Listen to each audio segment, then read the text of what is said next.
It's cutback time in the federal government. So why did the science minister pay $60,000 for poems about blood tests? Tonight on The Source.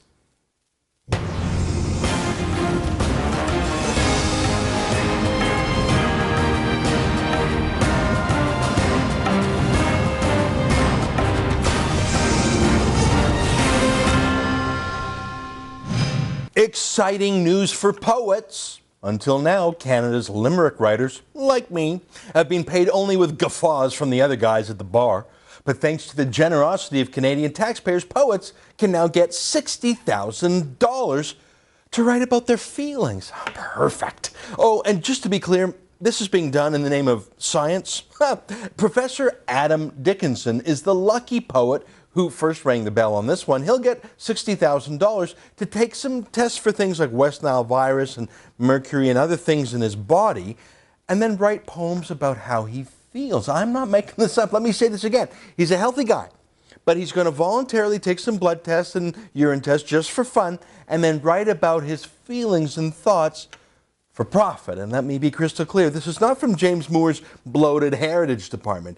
This is not the same bucket of money that enriched Margie Gillis and her company by over $1 million to dance over the last decade. That money was arts money. Dixon's 60,000 big ones came from a science research budget. Yes, writing poems about how you feel after a blood test is now called scientific research. I know this because the money was made by the Social Sciences and Humanities Research Council of Canada, which is funded by the federal government. Folks, if we've already got everything else figured out, if we've already answered the world's countless mysteries, if we're down to scraping the bottom of the research barrel to pay some guy to write about peeing in a cup and calling that research, I think we've pretty much finished the encyclopedia of life. And let's do a victory lap. Not a lot left to do, I guess. Now, we invited Dickinson on the show. No luck there. Then again, we didn't offer him $60,000 to express his feelings to us. But here's what he told Sun Media reporters earlier this week. He said, "How can poetry respond to this question of chemicals in the environment?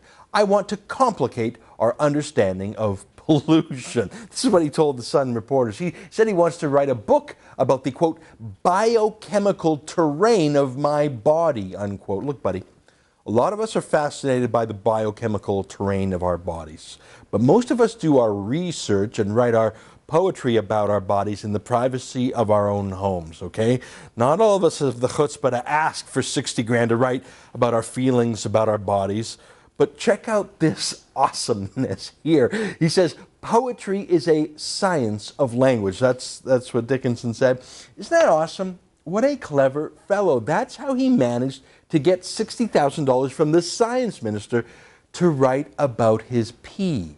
He's peeing and he's going to write about it. Oh, he also got another $13,568 to write an additional book about poetry and science. Our Jonathan Jenkins of the Sun Media put this craziness to Gary Goodyear, the Minister of Science and Technology who funds this stuff. Here's Goodyear's first answer. Listen to this. Let me say two things. First of all, the councils select which research gets done by independent arbitrators. These are scientists selecting what scientists are getting funding. That said, as a nation, we have to be able to do all specters of research, from the very basic, we don't know what it's going to discover, all the way through to the applied research that actually goes to the marketplace to improve products. We need to do that, of course, so we can get products to the market right away, creating jobs and prosperity right now. But we have no idea what we will discover by some of this research that could lead to advancements in healthcare, or a better way to do something that we end up being the best in terms of competitiveness on the nation. Now, I listened very carefully to that answer. I truly think that Minister Goodyear did not hear the question, or that he heard the question but couldn't believe the question was about using science money for poems. So he just sort of pulled the string and gave his boilerplate answer. So our Jonathan Jenkins asked again, and listen to how clear the question and answer was about the facts. Listen to this. How will a $60,000 project benefit Canadians that way? Well, we don't know. That's why he's doing the research. We're going to discover if there is a healthcare benefit to these sorts of things. We're going to discover if there is a healthcare benefit to these kind of things. So maybe our reporter, Jenkins, confused the minister and he just gave a boilerplate answer. But then he went back and clarified, this is a science grant for poems. And instead of the minister instead of saying this is crazy, he said we're going to discover if there is a healthcare benefit to these kind of things. He didn't disown it. He didn't laugh at it. He defended it. Now, he didn't have to trash it. He could have simply said, look, it was an independent group that made the grant. But he actually defended it. And he tried to dismiss the importance of a mere $60,000 by later on telling Jenkins that, his department gives over $11 billion a year. So really, what's 60 grand going to a poet to write about his pee? He actually said that this is reversing the brain drain, this is what Goodyear said, as if attracting the world's best peeing poets is in Canada's national interest. I say, look, that's one area of expertise that I prefer, say, I don't know, France to command the international lead in. But look, my mama didn't raise no fool.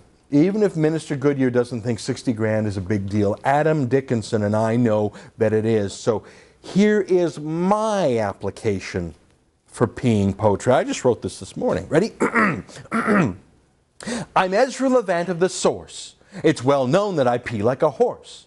I'll test it, then write about my own fright and get a big tax grant, of course. Folks, for $60,000, I could do this all day. Talk about pissing away your tax dollars.